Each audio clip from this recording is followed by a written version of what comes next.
period of crisis, we need to make the pie wider, not more divided.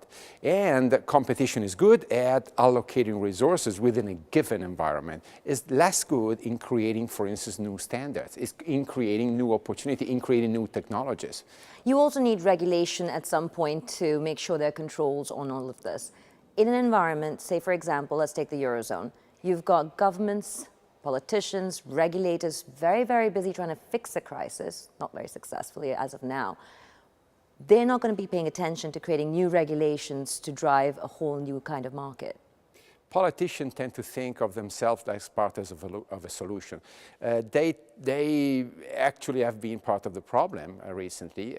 Regulators have a very narrow perspective of markets. Typically, their jurisdiction is national, and evidently, most of the most interesting markets are not national anymore, so they cannot have the competences and the enforcement power to make sure that this is pursued.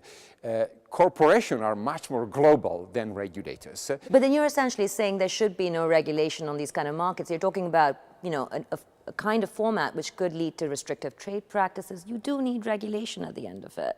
Well, ex post regulation, fine, not ex ante regulation. Letting the politician to design new standards, for instance, has never been successful. In the past 20 years, the newest standards, such as the internet, such as all the digital format, have not been decided upon by a body of enlightened politicians, but rather by the corporation of companies that, by agreeing a standard, have created a lot of externalities, a lot of positive effect beyond the size of their markets. You're on boards.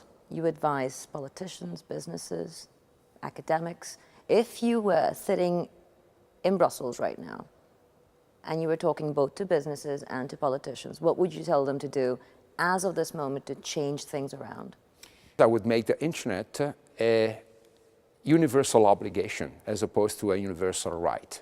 This is what I would do, because only if we create a newer market, if you like, a blue ocean of platform on top of which we can aggregate new competition, because of course competition is necessary as a way of allocation of resources, but it's not good in creating new platform. All right, brilliant, Carlo. Thank you very much. Thank you.